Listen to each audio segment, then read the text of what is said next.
if you're just working for the salary and you're working to do the right thing in government, you're going to eat so much shit. It's just going to be an uphill battle the whole time. Yeah. You know, and you have to deal with there's so many shadowy, dark forces. I didn't know if it was we didn't know how it was going to turn out. The confidence wasn't really there, but the confidence got built in the process.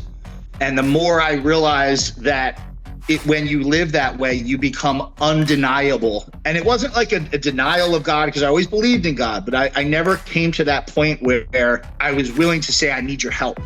Like, I need your help. It was such a pride thing. I have always been the source of my own problems.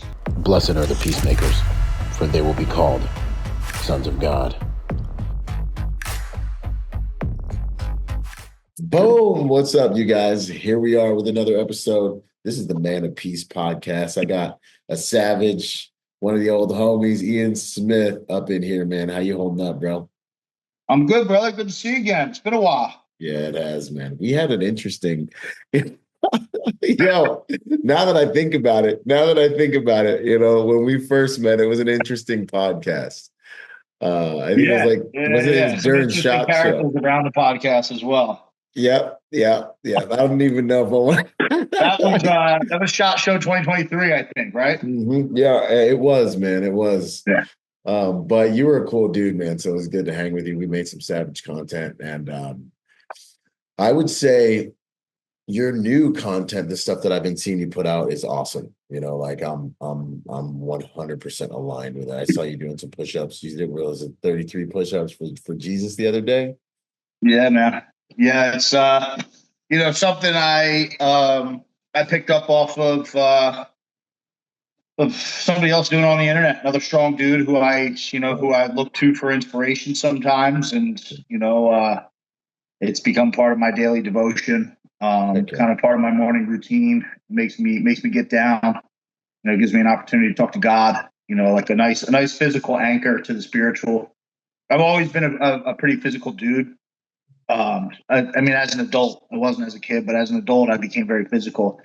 So that's always a way for me to connect to bigger things and better things. Is through some sort of physical activity. I'm not a sit still kind of guy. My brain, I can't sit long without being distracted, but I can do stuff like that. So it's become part of my routine, and it's cool, man. A lot of guys started picking it up, in the same way that I did. And it's cool seeing other guys kind of pick it up and throw that into their something positive, something good, something wholesome into their routine every day. Heck yeah, man. No, I love that, dude.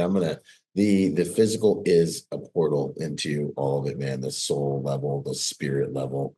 I think to the novice, and then we'll get into a little bit of your background just so people know like who you are, but then we'll get back into these deeper things. But like, I think the novices look at us crushing steel and they're like, oh, look at these guys just working out. Like, you don't realize, man, like I am literally developing myself as a man. I'm developing emotional things that I'm going to need to do battle, decision-making, confidence.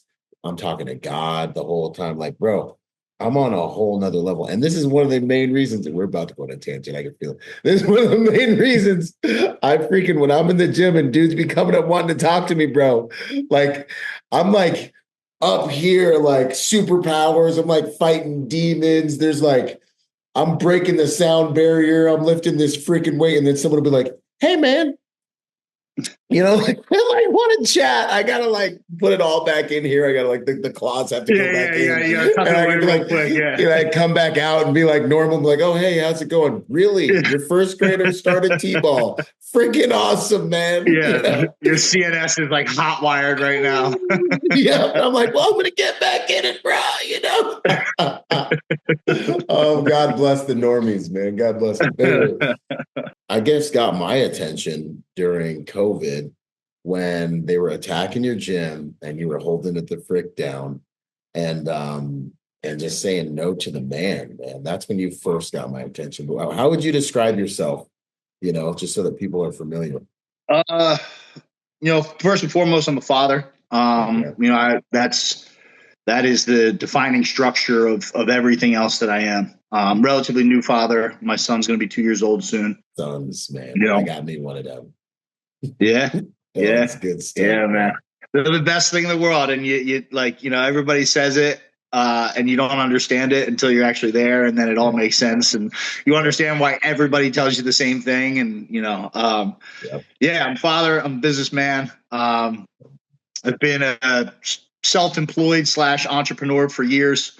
Started out in the fitness industry as a personal trainer, ran into some problems where I needed my own facility. So I made a personal training studio, and then that turned into a gym. And that turned into the point of the story where a lot of people were introduced to me, 9 months into the gym. Right after we opened, doing well, they told us to shut down. Long story short, we said no. They didn't like that.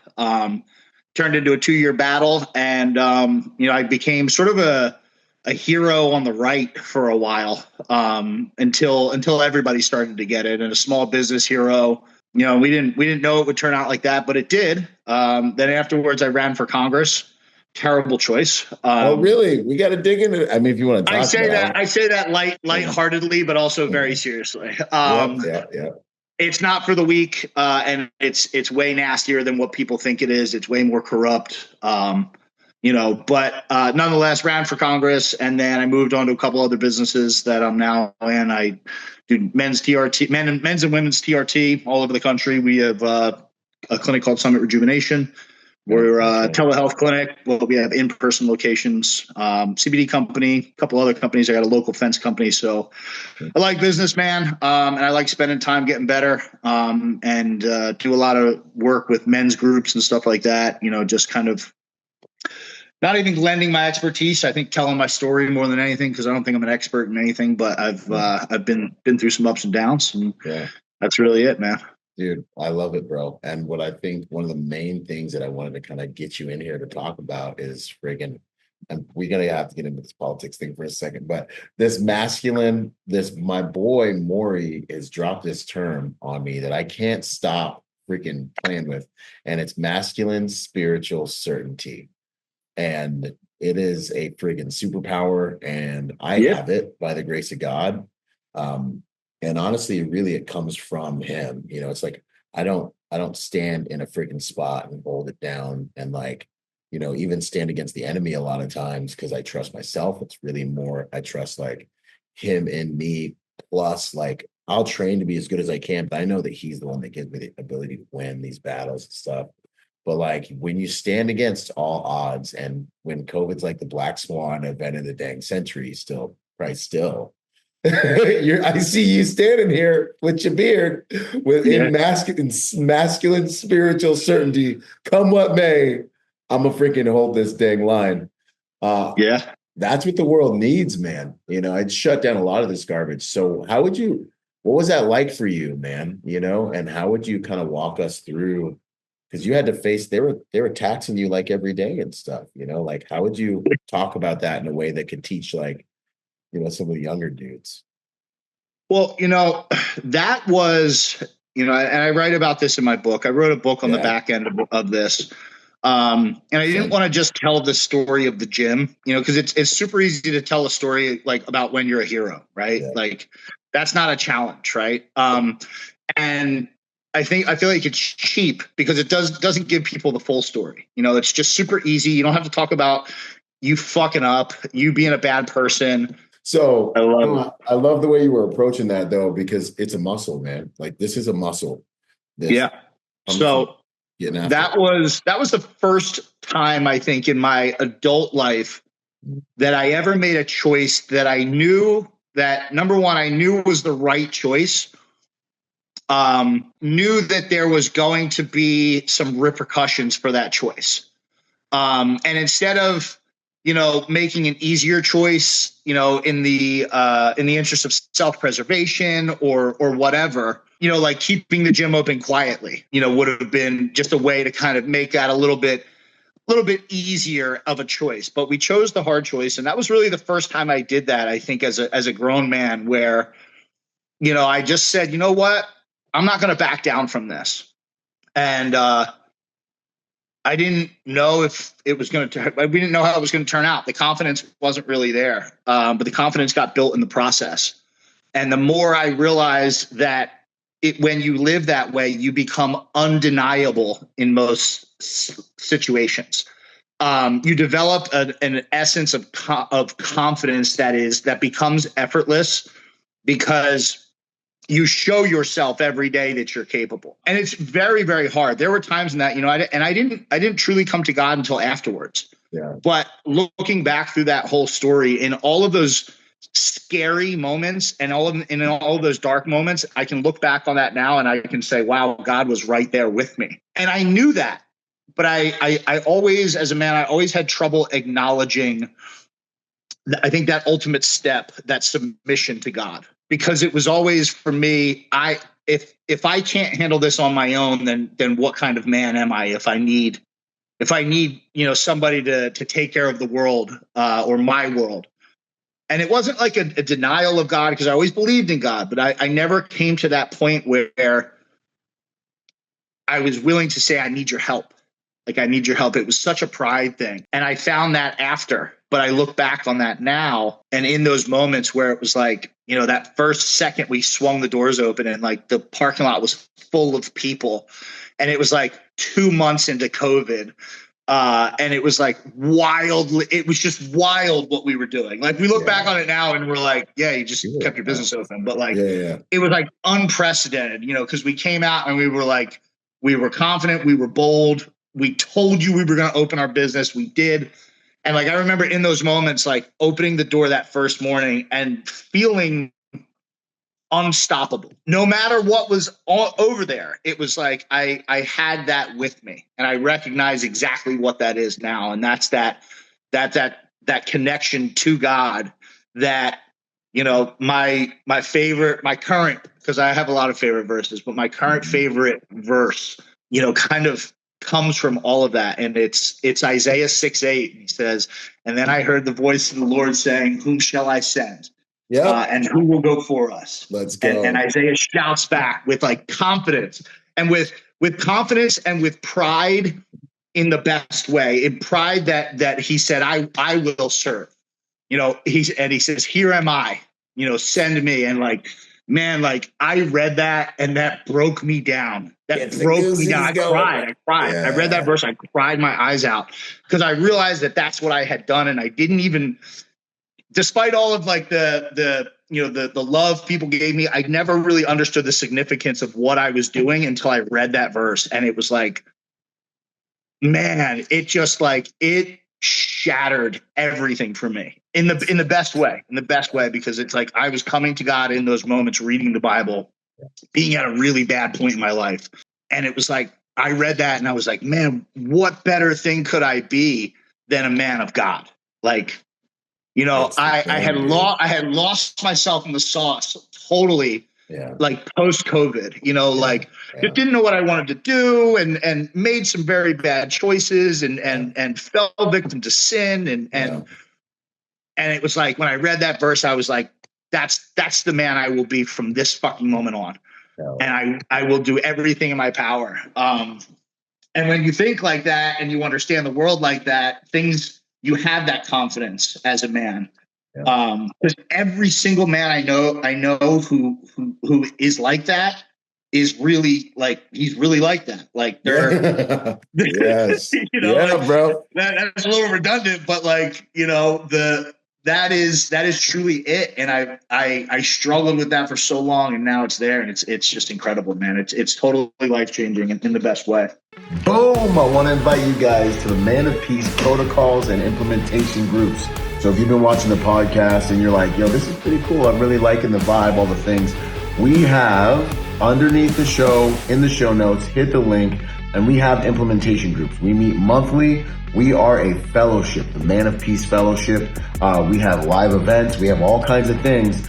Get into the implementation groups. We meet over Zoom. We are going through life together, working on being the best sons of God, men of peace we can be. We're working on making sure that we're operating at the highest levels in spirit, soul, and body at all times. So if you love the vibe of the podcast, I want to encourage you, take the next step, go to the next level, join the implementation groups, join the actual fellowship, meet other men of peace. Let's train together. Let's work together. Let's do life together. Let's execute on the will of the Father together. Blessed are the peacemakers. You guys know the rest. Enjoy the rest of the podcast. No, that's the best stuff, dude. And it's there's so much in there, man, to dig into. It's the example, like that man in the ring standing there making that hard decision, willing to sacrifice himself in service of his employees, standing up for the right thing, the principle of the right thing, all these things, right? It is the strongest and most inspirational spectacle of masculinity. And it's gnarly because if you like drill it through Christianity, you watch Christ being raised up on the cross, literally doing the same thing. Like he is about to sacrifice himself to save all of us. And you see, this, and it's the same type of thing where a man is like, look, no, this isn't right. I might go bankrupt. I might do your worst, but this is what's going to happen. Like, this is how I'm going out and we're going to fight to the death right here over what's right and wrong. And it's like, and it brings so much hope and it causes other people to stand with you. And it weeds out the people who are with you who aren't standing with you. And it shows you like who's tied to what. It definitely does. These people are connected. They're gripped by fear no matter what they say. Because you're going in the breach. It just purges like the people that are running off of faith, that are running off the spirit of truth, that are running off of like people don't realize, but in the Bible, the number one commandment is fear not. It's over 365, arguably 300 plus times in the Bible. Don't be a coward. Literally, God hates cowards is in the Bible. When it talks about who will and won't inherit the kingdom of heaven, the first thing, I literally expected them to talk about all of my favorite sins. These people won't inherit the kingdom of heaven. The first thing out of his mouth, cowards. I'm like, like, I get why the spirit of God in me gets pissed when I start to smell cowardice. Like, I'm just like, nah, bro. So like by doing that, I think in a way, and I know in a very strong way, you demonstrated the character of Christ to the world during a time of fear-driven tyranny. It's a huge power move. That attribute in a man, I think, is the foundation of anything, any man you want to be, any archetype you want to fill. Having that characteristic, that fearlessness and that faith, because the fearlessness is tied intimately to the faith, because you're going to be scared. You're going to be scared. I don't care how big and bad and tough you are. I don't care if you're talking about, you can apply this to business applications. You can apply this to end of the world. Shit hit the fan scenarios. And I'm going to be completely honest with you, bro. Everybody gets afraid. But when you have that faith, it gives you it bridges that gap between being afraid and doing it anyway. Yeah. And doing it with the notion of a higher purpose. Yeah. That's a fundamental characteristic of masculinity is purpose. Yep. You look around and find a man with no purpose and you will find a shell of a man. If that, suicide, find a man with a purpose, find a man who has a reason to get up every day, whether it is his daughters, his sons, his wife, his mother, his whatever his purpose is, you'll find a man who's dialed in. And when you add to all of the worldly purposes you have and put on top of that godly purpose, it turns men into machines. Yeah. Because now you're leveraging supernatural power to execute on your purpose. Cats 100%. Think, like, I'm not your freaking youth pastor, bro. Like, we're not your youth pastor. Like, we're not that. Like, we're monsters in our own right. And I'm sitting here telling you, bro, like, even if you go back into warrior lore, you'll see that the most crappiest dudes to fight against and the most powerful enemies are all the ones that had a very strong spiritual acumen behind them. That are like, we're going to die today.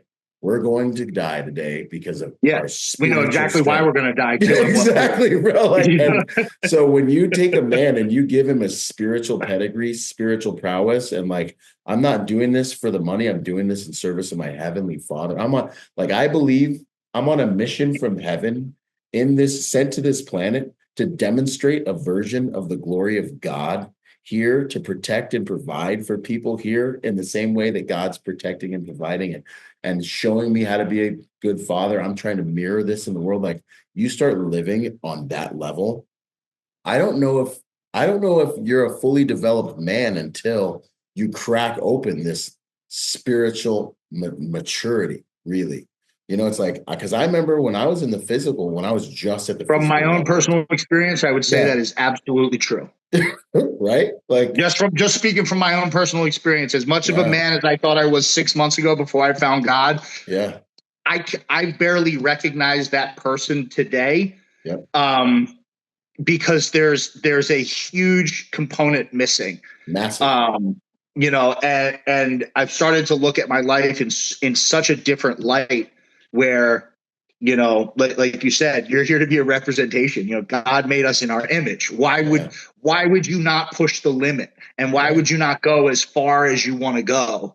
To get as close to that image? You'll never get close. But why would you not? Why would you waste that? And it's like, it's so funny because little stuff in my life has changed, and it's hilarious. Yeah. I can wake up without an alarm clock now. Wow. Because you're on purpose. Because instead of looking at the world where it's like, all right, you know, I'm involved in all these businesses, you know, this is my little home office. I got a pretty sweet setup.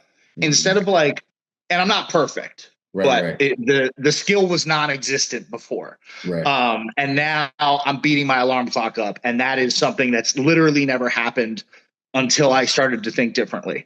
And you know, before I'm waking up and it's like, oh man, I got to do stuff for this business. You know, I got to do stuff for this business. It's all like very analytical. And it's like, you know, it's not connected to anything more. And that's all good because my family does better. You know, we all profit. That's cool.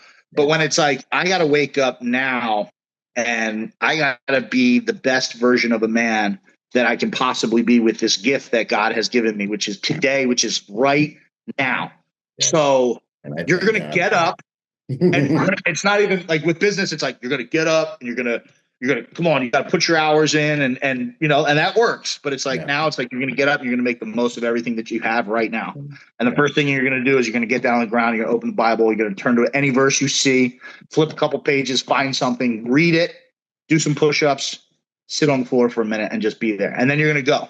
And that's going to be, and it's just crazy because the only thing that's changed between these two people is the connection to God. Yep. 100%, which changes you, which is so gnarly how it changes you, because now you start to see the world different. You experience the world different. You start to act on the world different. Like in my morning time when I'm praying, and then I got a good question for you, but like I'm literally declaring things over my life, over my family. I am deploying angels and I am seeing fruit of this in my life. Like I'm giving them targets. I'm praying over my family. I'm declaring what I want to have happen. I'm prophesying.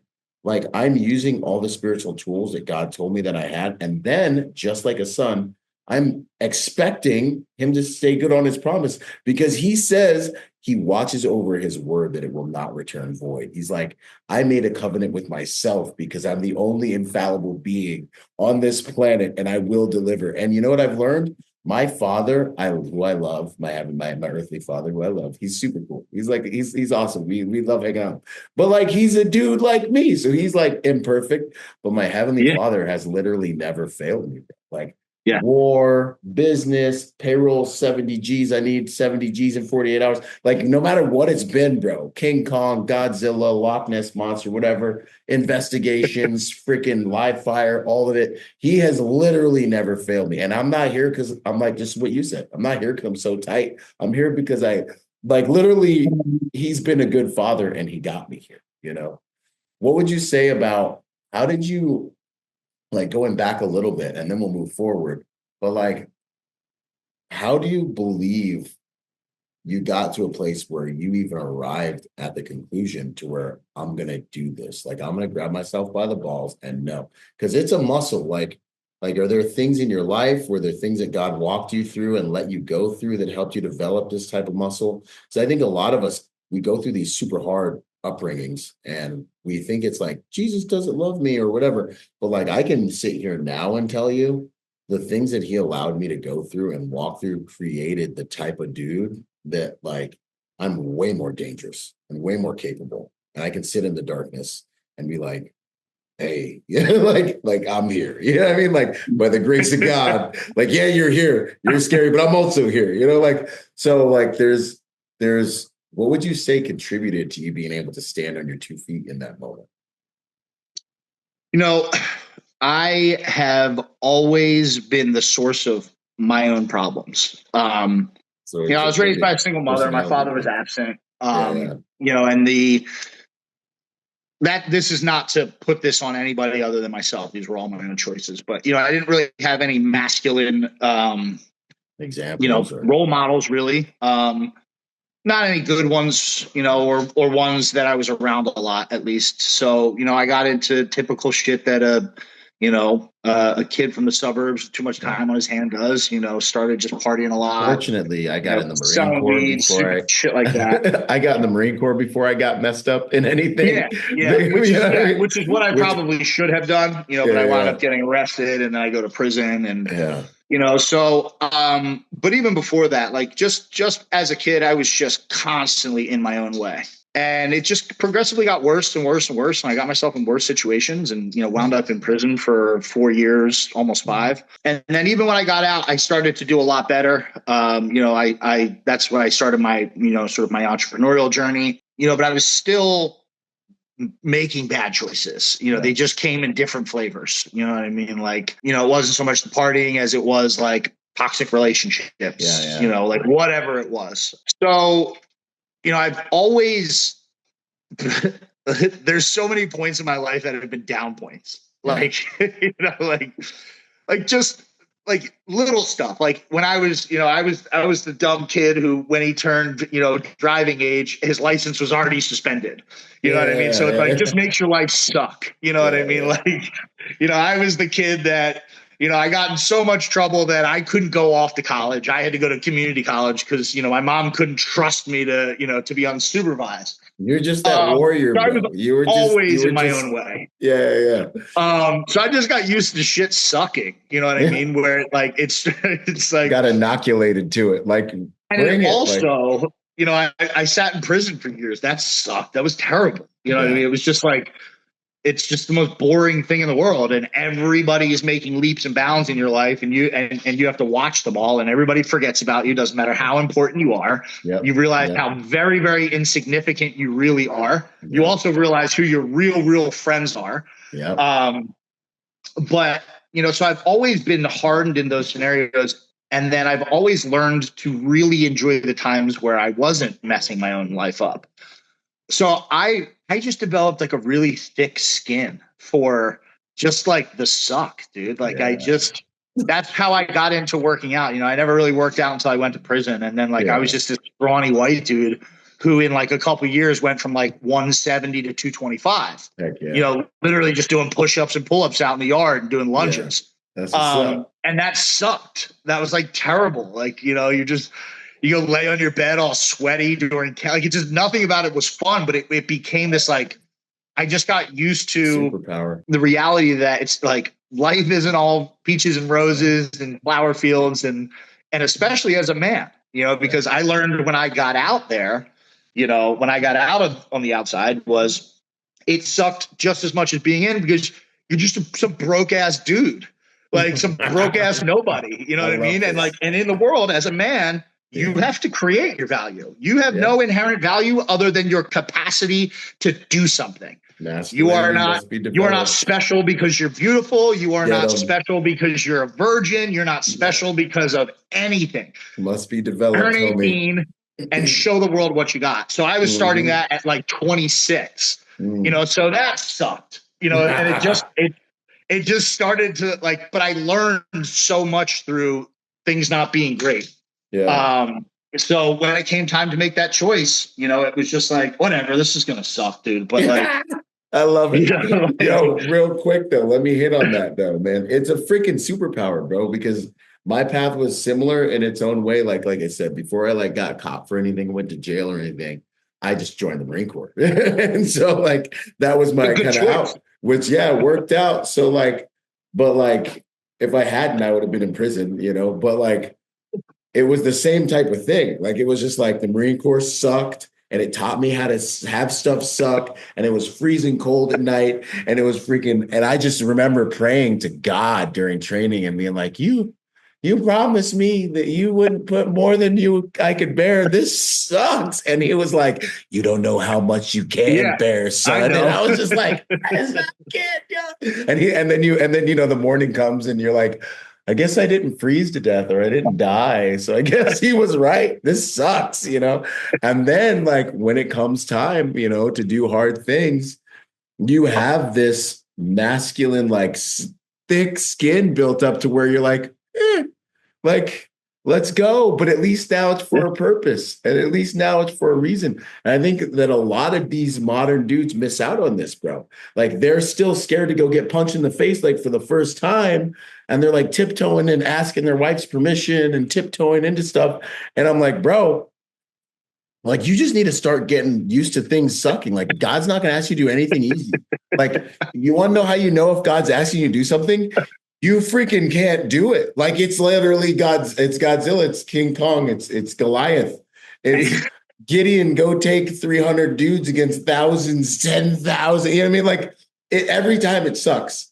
Like it's Jonah, go to this place called Nineveh where they slaughtered the last, I don't even know how many prophets and their heads are on sticks still on the seashore and tell them about Jesus, bro. Like it's always something to where, and so, but that's how you know you're on the path. If you're just working a job and you're comfortable, you're not probably doing, like, if you're comfortable and you are not in a position where you're like, oh my gosh, I need God for this, you're not on the vertical path. You're probably here on the logical fear path right now, which is the comfy path. So, no, I love that you outlined that, man, because that's where we get a lot of our masculine, because you know what happens? Confidence comes from experience.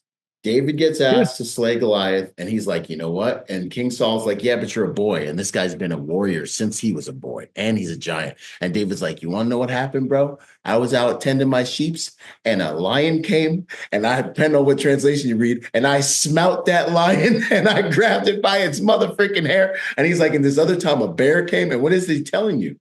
Confidence comes from experience. And he knows who he is and he knows who his God is because he got struggle credentials.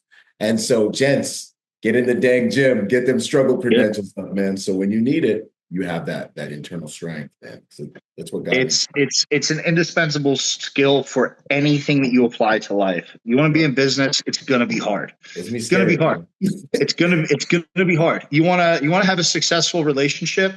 It's gonna be hard. Yep. It's gonna be hard. You want to be a good father. It's gonna be hard. Yep. Like it's gonna suck. You know what I mean? Like you're gonna have to figure it out. One of the things that we were just talking about this week, I have a men's fitness group, and we're all doing the same workout, and I'm talking about it. And so many guys are saying that, man. It's like, man, it feels so good to do this, even around all the stuff I got going on. And just talking about how it's fueling their confidence. The one dude was talking about, like I was middle of the workout, wife called, she's sick. I had to go hold the baby. I went back and finished that shit 45 minutes later. And he's like, it's not a win. He's like, it's not, it's not perfect. I'm like, no, that's a big W, bro. Like that is the stuff that develops your character as a man, because your job is to deal with problems. Yep. That is to deal with all of the hard stuff. That is it in the world. Deal with all the problems, find all the solutions, figure it out. And you're superimposing your will, bro. Like the straight up little G equation. Like you guys don't realize, like you're the common denominator in every equation. God literally created this whole thing, and he was like, here you go. He's like, go ahead. Like you're little me, go do the thing. And like, if you get scared away or stopped or whatever, like you give away your godship, your lordship over your life. And when you're like, today, I'm going to do these 3 things or I'm going to die and I'm going to get up. You're proving to yourself that you freaking can, that you have the dang superpower. And I think you said something else that we got to drill into real quick. And then I'll move to this other thing I was thinking about is, you were talking about how you've been in your own way. And I know for my testimony, it was like, bro, like don't make no mistake.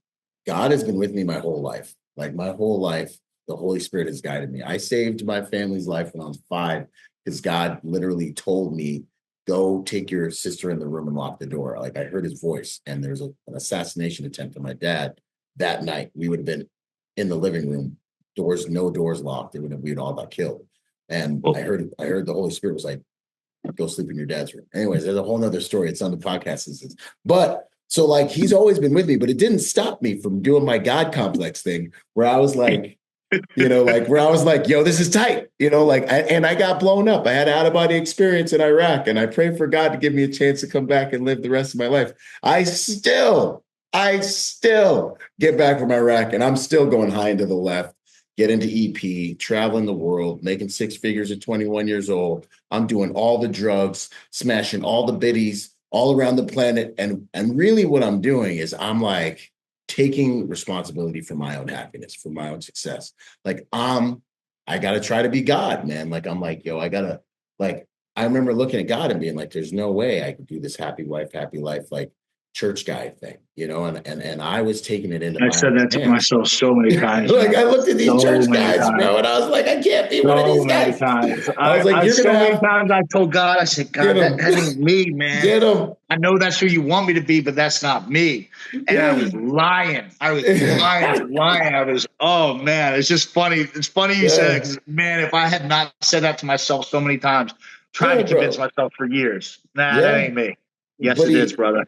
He has his own version. He has a version of that for you. Like, I'm living the most, it's hilarious. I'm living the most wholesome, stable, crazy adventure, hero's journey life that I could, operating at a level far above anything I've ever thought I'd be able to pull off as a dang dyslexic Black kid from a third world country. I never thought I'd pull this stuff off. I couldn't pull this stuff off. So like, his path for me, yes, it has that wholesomeness to it, but it was like, we're slaying dragons out here, So how did success, because success is an amplifier. So on the other side of this victory, this hero moment, then what happened? Because I know that success or awareness or amplification or people paying attention to you can be good or bad. And you mentioned that the father, you just got connected. What was it, like a year or something ago? How long did you get? Yeah, less than a year ago. Yeah, man. So what's the rest of the story, if you don't mind? Well, so, it's kind of funny because I look back on it now and I can see it a lot more clearly than when I was in it. So I ran for Congress in a very interesting experience. On the backside of the gym stuff, as it started to calm down and we were kind of safe, still stuff going on, but it wasn't, they weren't trying to shut us down every day. I just had this thought to myself and I was like, man, like, what now? You know what I mean? Like, I've developed a certain amount of influence, and I can use that influence, and so what do I want to use it for? And I just, the gym and COVID turned into me being a public speaker. I was going to events, big, small ones. I spoke on January 6th and 5th. I spoke at the Million MAGA March. I spoke at CPAC, but I also spoke at local rallies for mask mandates. Like, I just said yes to everything because people gave me a voice during COVID and they amplified us so much. And we would not have been able to, we weren't the only business that opened, and a lot of these businesses got crushed because we had so much firepower because we had so many people behind the story. So I tried to do that with other people. And then, I saw I just saw this trend where I was like, man, as Americans, we're always running to the fight. We're always going to stop government from doing some sort of BS. Yeah. We're not preemptive. We have no handle. It's like we're trying to tame a wild horse. Mm-hmm. It's much easier to tame a horse when you're connected and your heels dug in than when and that's it felt like that's what we're trying to do with this government. It's like, oh no, they're passing this bill. Everybody quick call. It's always running to the fight, never being prepared for the fight. Yeah. Playing, so I was like, almost. Yeah. You're always on off footing. You're never prepared. So, I was like, well, maybe I should run for Congress. Maybe I can actually, maybe I can get in. And then at the very least, I can show what it looks like on the inside, raw, unfiltered. Once again, brass balls. Because I remember you mentioning this to me, and I remember being like, Bro, you got some balls. I was like, it's a great idea. I would love to have real people actually in there. It's a great idea. All I wanted to show. I did like, not want to do the job. I didn't like. I'm like, dude, I do not want to be a congressman at all, because the reality is in politics, if you do your job right, it sucks. You know, like, yeah, you get a decent little salary, but like if you're just working for the salary and you're working to do the right thing in government, you're going to eat so much shit. It's just going to be an uphill battle the whole time, you know? And you have to deal with like there's so many shadowy, dark forces that, the entire world of political operatives is an entire career field. And they're just people who work for or on campaigns, and they know everybody, and they work on the same team and then the different team. And it's so just like this incest. And there's so much money being exchanged hands. Everybody's getting paid. And all these people are just slimy. It sounds so gross. It sounds like, you know what I mean? Like they'll literally work for one candidate and then like the complete opposite the next time. So there's no loyalty. There's no real sort of genuine, commitment to the cause. They're the things mercs. We think, they're all mercenaries. They're mercs. They're total mercs, dude. And they're like, they are the rawest of mercs. They have and there's good ones. Don't get me wrong. There are good ones out there. But, so I ran and I learned a lot, and we ran a pretty good campaign in a 3-way race without the GOP support. We got 40% of the vote in the primary. I think it was 38%. It was close to 40%. Mm-hmm. In a 3-way race, we got beat out by the GOP guy. They spent 10 times as much money. All they did was trash talk me. I am a super easy target. I just am. And I had to know that going in. Yeah. I'm like, they're just gonna drag me. Like they're gonna drag me, and they did. I love it. Because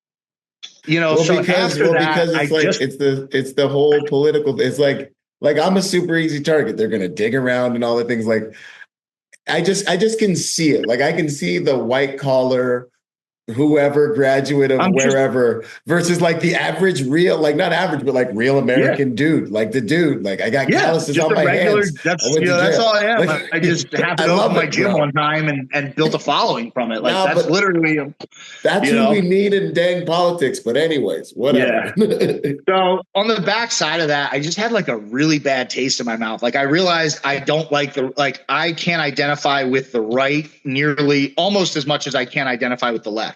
Oh. Because it's just like these people, and it's not all of them, but it is an overwhelming majority. They are in this for themselves. They are in this for themselves, for their own selfish interests. Because again, they make it incredibly hard for good people to get in. There's financial barriers. There's resource barriers. There's so many asses you got to kiss. There's so and I just wouldn't do it.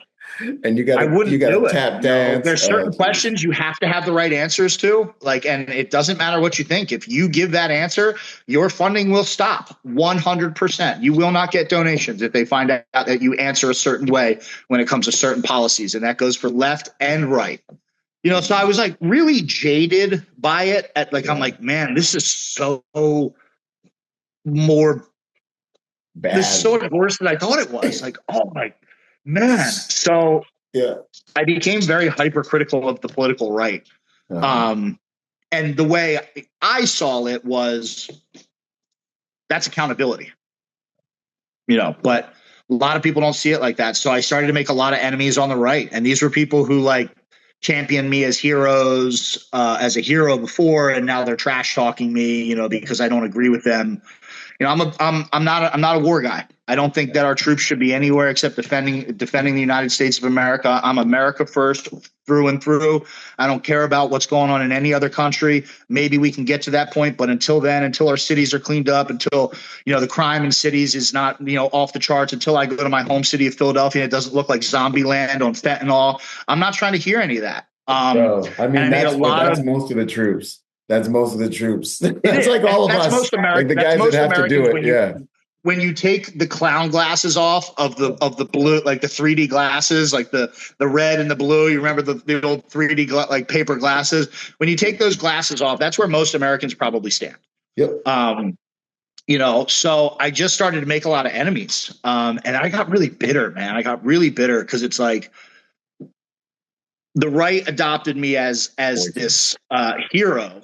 And then as soon as they didn't like what I was saying, it was like, no more invitations to the events. And I don't care about the events. I really like, that's not it. But it's like, just man, the principle that they made like you people are so soft. And I started to legitimately develop a hatred because I'm like, yo, these aren't the men that stood with me. Cause the guys that stood with me, nobody knows who they are. The guys that opened their businesses and didn't get but were calling me every day and talking about it. Those are the guys I'd stand with in battle. I wouldn't stand with this political class of influencers, that monetize everything they touch and have and are essentially an arm of the media. So I developed this like nasty negativity within me because I had put so much into that movement, and then I saw it and I'm like, you guys suck. Like you guys suck. Like you're not saving the country at all. Like none of you even know how to operate a firearm or read a map. Like you're not saving anybody if anything is to go wrong. Right. You know what I mean? You're just trying to sell t-shirts online and getting photos at the events with other people. Like I'm just, it's the worst type. But that really festered because for a while that was my purpose. I became a political person, very politically minded, very concerned about the direction of the country. And I just stewed in that for like 2 years, man. And things were going well. I opened new businesses. It's not as if I was like destitute, but I just had this chip on my shoulder. Well, because your sense of like righteousness, like it sucks. It's like being a Marine and being like finding out like why are we killing these people? Like what? Like your sense of like that's a right perfect and example. wrong, which is like driving you. Like I had a run in a few weeks ago where somebody was like trying to tell me like not to ask questions about something, and I was like, hey, I'm a Marine. I've drank the Kool-Aid before, and it resulted in me going overseas and killing people. Forgive me. Forgive me if I question people trying to influence me now. And you know what? I had this come to Jesus moment that wrecked that made me have to sit the frick down and like think for a minute. And I was at this billionaire's house, and my client introduced me and was like, yeah, these are my guys. These guys are U.S. Marines, blah, blah, blah. And the other billionaire leans in. He goes, what were you doing in Iraq? And I was like, well, I was just doing my job. And he's like, that's what the Nazis said. And I was like, and like, bro, I just had to take a step back and just sit down and just realize that like, like, I'm not saying we were useful idiots, but I am saying that like, things aren't generation as clear of men have been fooled. I mean, the sad part is that it's not the first time. Yeah. And buddies died and I got blown up and I may have died and came back to life. Like it was a show. So be real deliberate when you're making decisions based on what you think you see on TV or, like. Very much so. Very much so. So I'm with you, bro. I've had it happen to me too, where I was like, man, I didn't realize this was this crazy, once I got it. And then you get inside the machine and you're like, golly, this is a machine and I just need to not die. And I just like, dude, I stewed in it, man, and I could not escape it because I do care. Yeah, I can't not care about the direction of this country, man. My family lives here, and my family lives here. My friends live here. I love the foundation of what we have. So I just got like to this point where I had to step away and I had to go figure out because it became something where it was it was distracting me from everything else that was important. And I was making a lot of bad choices because there was anger like inside me. Like little ones and big ones, like I was spending my time in the wrong places, man, like just totally taking advantage of like being well known and like, being liked. always looking to be somewhere except like where I needed to be in my home. You know what I mean? Like I was always looking for something, on the ride, man. something to do to take me out of my anger and to take me out of this like nasty place. Like I just needed to get away. I needed to be busy, stay busy. But in the process, I wasn't doing anything for myself. I let myself go physically. I certainly let myself go, you know, in terms of like your intellectual muscles. Like I was like losing my capacity to like like get in front of the computer and read. I was just getting soft everywhere. And it spiraled and spiraled and spiraled. And it got to the point where a series of bad choices put me in a position I never wanted to be in. A lot of people hurt by just me not being able to handle the stress because I had told myself, you know, it's weird when, again, you become this like hero figure because everybody associates being a hero with being perfect. They deify you. They start to deify you. They put you on this pedestal, and then like you have random people. You're just a dude, and they have this like they like give this God complex. And I'm like, I never told you I was perfect, bro. Yeah, because the two go together. Like, oh, he's a hero. He must be a good person. And it's like, not that I'm a bad person, but I'm certainly not a perfect person. Yeah, I need Jesus. And keeping up. Yeah, and keeping up with the expectations and the stress of like just all of it. It would just it beat me into like a soft pulp. And I just had a couple bad nights, man, where I was in a place I never wanted to be, in a place that honestly scared me, and was looking for a way to either make things worse or throw it all away.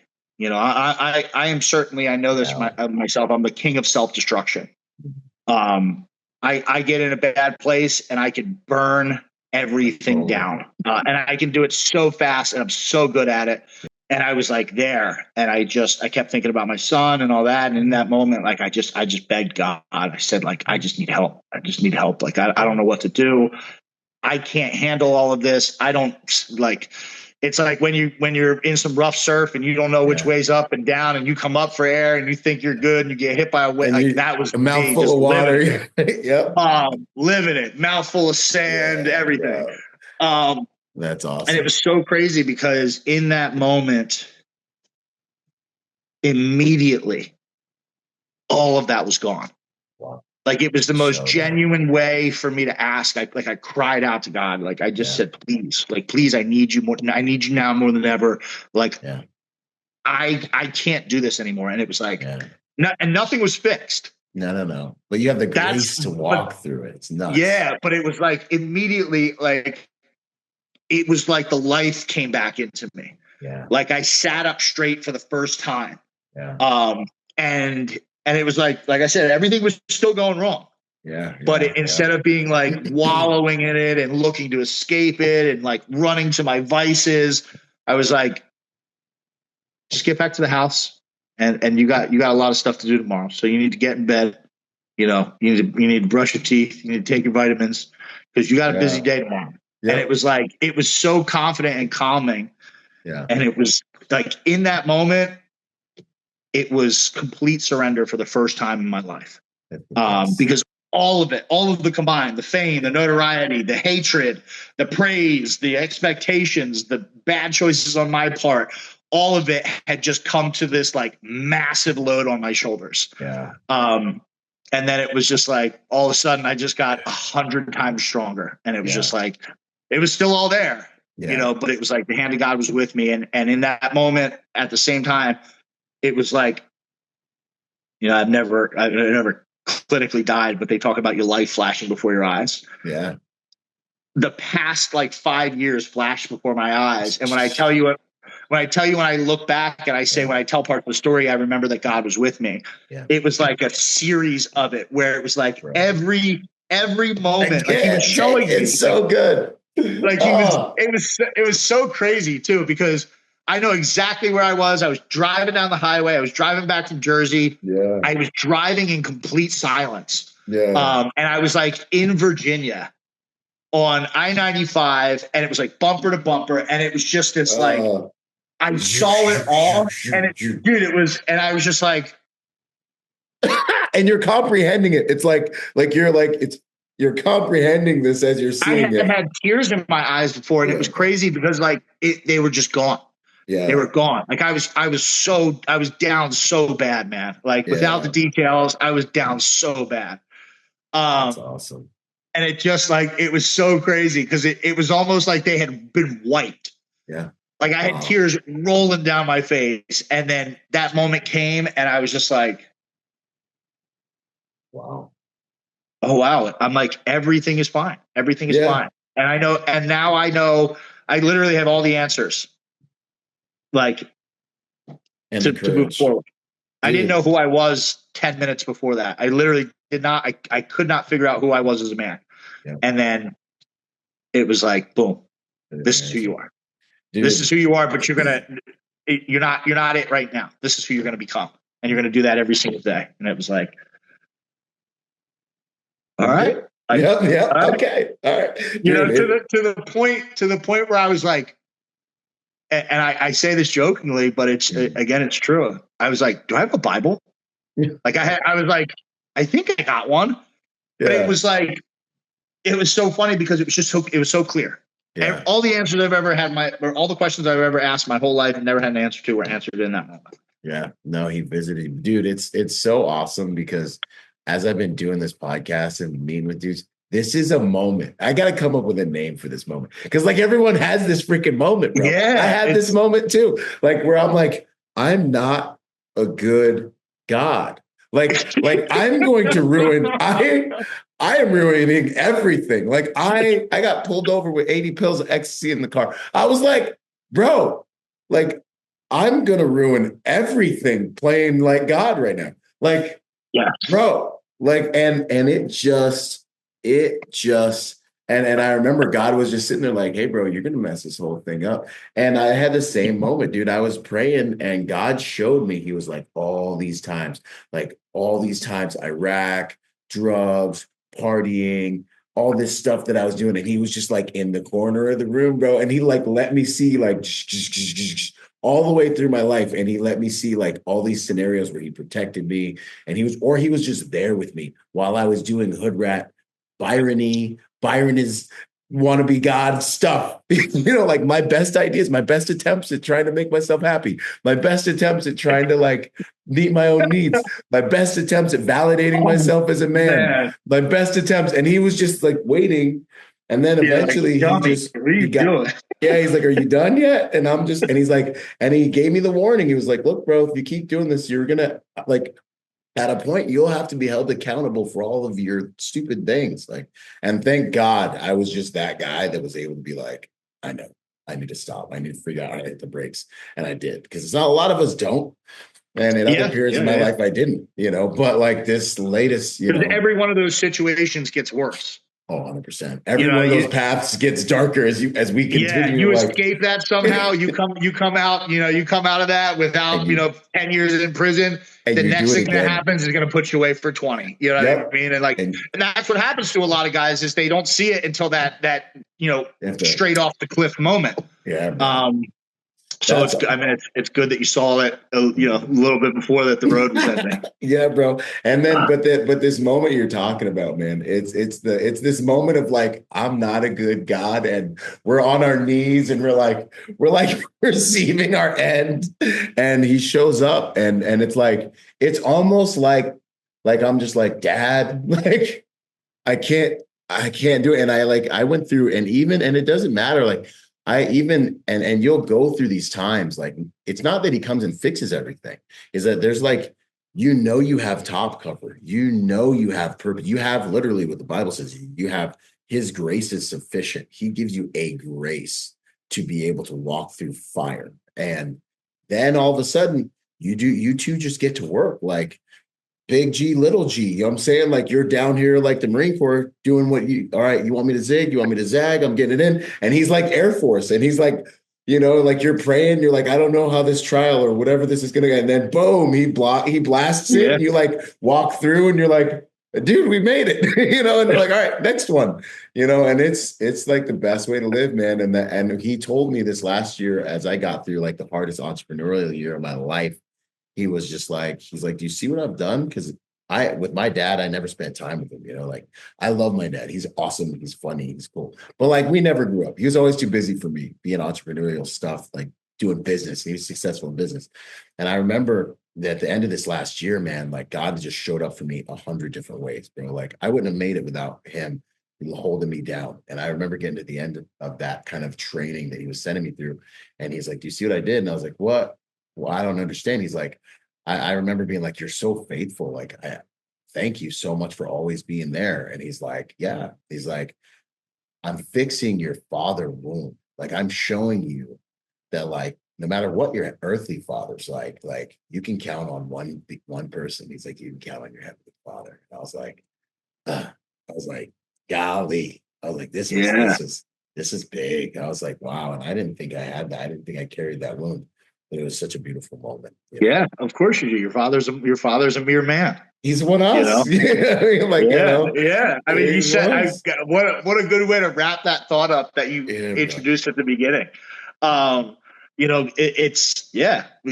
And all you can do as a man is to be the best you can, but you understand that every choice you make is going to leave some sort of impact on especially on your son, but on your children in general. So, I think that's a beautiful way to put it.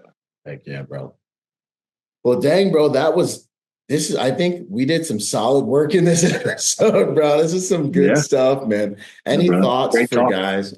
Any thoughts for guys, like, just so when in terms of spiritual development, we know physical stuff, like we're in the gym, we're getting after it, but also they're all connected. Any advice for guys that are seeking, that are like, well, how do I get into this? Like, what about developing myself spiritually? Because you honestly seem like you've developed quickly for being like on the newer side of stepping into rolling with the Father. Like you seem like you've matured fast. Any thoughts for dudes that, maybe a version of you from like a year and a half ago? Yeah. Any young man should take personal development very seriously. Physically, mentally, financially, all of that. You would be a fool to do all of that and leave out the spiritual component. You would be very, very foolish. Take it from an old man. You'll get wrecked. You have limitations and capabilities. 100%. Yeah, you have limitations and capabilities, and that's totally okay. And you can develop those, and you can push those to the furthest limit. But you'll never truly be well-rounded without that component. And that component adds a layer to things that makes everything clearer and better. It's such a deeper way to live your life. One of the things you hear a lot of young men complain about is like young women, right? Like you hear that a lot. You hear the battle of the sexes rage on, men and women complaining. When you frame your life religiously, you will weed out so many potential mates. You'll find a woman. You'll find a woman from somebody. I got married when I was 26, and I got divorced very quickly. There's no need to partake in that sort of tomfoolery. It's dangerous, super dangerous. It's dangerous. The most dangerous. And I'm just using the women one as an example, because a lot of times men are held back by poor choices when it comes to women. They fall into the societal construct of a choice. Yep. The fake this, the fake that, the blah, blah, blah, the sexual promiscuity, all that. Almost everybody's fell victim to it. Young men today are at a higher risk for that than ever. Yep. And as a man, the thing that makes you a man is being around other men and developing yourself with and without them on an individual and on a group level. Yeah. And if you set yourself up for that now, your life will be better than you could ever imagine in just a couple years. And with that spiritual overlay to everything, every detail of your life becomes significant and sacred, to the way that you will look at women. or to the way that you will look at the role of being a father. Things become so much more important. And you look at people lack motivation and drive and this and that. When you lay that layer over top, that God layer, that connection, that savior, that blanket over the whole thing, everything is better. Everything is better. Me as a father a year and a half ago, again, is unrecognizable. I look at my son like he's a gift from God every single day. He is sacred. That child is the closest thing I can do to being like the Father. Big Father. And he wrote a book that's like an instruction manual on how to do it. And when you do it, it's saying it feels good is not the right way to put it, but it feels so good in like the deepest depths of your soul. And you will find, you said this, and I really like you say, you were trying to find your own happiness. And that is a fool's mission because you can find it. It's right there. There's literally an instruction manual. I had trouble as a young man coming up and even to recently is that I didn't identify with a lot of the church. I saw the church as weak. I saw them as men I would never get behind. I saw them as compromising. And that idea conflicted with God for me because God doesn't compromise and, change the rules. The rules are the rules. This is how you live a good life. There's no, you can live a good life if you're a degenerate gambler on the weekends. No, that's not how it works. Human. And I found a lot of value in the Orthodox teachings because Orthodox is very, very hyper masculine. It is unchanged by the forces of time. So if you're a man that's kind of having that same issue where you're like looking at some of these churches and they're too soft or malleable, look into something like Orthodox, because for me, that was the most masculine version of Christianity I could identify with. And there's a lot of young men flocking to Orthodox because it is so disciplined. And I don't care how you find it, to be honest. And that's not an advertisement, but that was one big hiccup for me was I was like, I can't follow these people, because I don't look at them with reverence and being like, man, like, that is, and I found that by looking at a lot of Orthodox men, a lot of, the religious figures, but also just the way that culturally they've existed without compromise or change in a very long time. And to me, that was like the final door that opened where I was like, this is exactly where I'm supposed to be. So, and that's just a suggestion that second part, find it however you want. You can find it anywhere. You don't even have to open a Bible to find it. You can churches in here and Christ said that. Well, and straight up, like on that, like just to punctuate the heck out of that, like religion is what put Christ on the cross. And relationship is what he wants with you. Like you in it, the Bible does say, don't forsake the assembling of the brothers. Don't judge. And another thing I'll tell you too, just while we're here, like you're going to go into any church you go into, you're going to find human beings. Now, inside of any organization with motherfucking human beings, I'm just going to warn you in case you haven't figured it out. People are going to be effed up. Okay. Like people are going to be doing very important to note that. People will be doing people-y things. Don't conflate the two. Don't judge God because people are being people-y. Okay. And I did that for so very long. Oh, very long. Me too. God smacked me around one time because I was with one of my first clients was a big mega church. And so I was like in all these thousands of churches, hundreds of churches a year. And I remember being like, God, I don't respect these people. I'm like, if these are your people, I want nothing to do with them. I want nothing to do with this. This is gross to me. And he like looked at me, like I just felt him be like, bro, he's like, don't ever judge me. Yeah, like what? He's like, look at you. I don't want to be here, bro. Like, yeah, literally, bro. He's like, just stop. He's like, and I was like, okay. Yeah.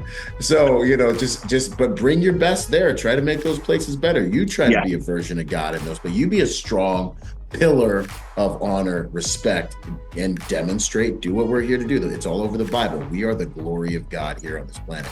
right? Man is the glory of God. Woman is the glory of man. People should be able to look at you and tell something about your God by the way that you show up in the environment, right? So amen. People should be able to look at your wife and tell something about you based on how they see your wife walking. It's funny how it works naturally when you just let it, dude. Yeah, bro. I love it, man. Just let it. Amen to that. Well said. Yeah, man. No, it's good stuff, man. It came from the book, but dude, much love and respect, man. This has been so good. Absolutely. Really good to chat with you, man. So, anyways, brother, more to come. Where can people find you? What are you up to these days? Just my businesses. Working every day. A little bit on that. I'm traveling all around. We got exciting stuff going on with all of them. Everything's on the up and up. You can find me on Instagram and Twitter, depending on if you like the more aggressive content. It's on Twitter, a little more bad words, but it's mostly the same. Ian Smith Fitness is where you can find me, and website is iansmith.biz. You can find me, contact me there, shoot me an email, whatever it is. I'm here. Heck yeah, bro. Dude, it's an honor, man. Thanks again for sharing. Thanks for being I expected no less, but you were super honest, super vulnerable. And I think it's going to help a lot of dudes to just see the reality of the game, man. So I love what you're doing, man. Hopefully we'll get to see each other again soon. Heck yeah, bro. We got to mix it up. It's an honor. All right, brother. Take it easy. Boom. Boom. What's up, guys? So check it out. Podcast, all the free content, all the things are supported by Patreon. So if you're listening to any of these episodes and it's a blessing to you, it's helping you in life, we now have our Patreon platform up. It's also a really cool place where I consolidate all my content. And so you actually get to see everything because the algorithms, for whatever reason, don't always show you everything. But anyways, if you want to support the podcast, this stuff's not free. Getting these videos edited, published, paying people to do all this stuff, syndication strategy, putting it all out, it ain't free. But it's an honor to do so. And I believe it's my work and it's what God wants me to do. So if you guys want to join forces and help support that work, I want to invite you to check in the show notes, join us on Patreon. The whole give a cup of coffee. For what you pay for a cup of coffee, you can really help me out quite a bit actually getting this thing going, keeping this thing going.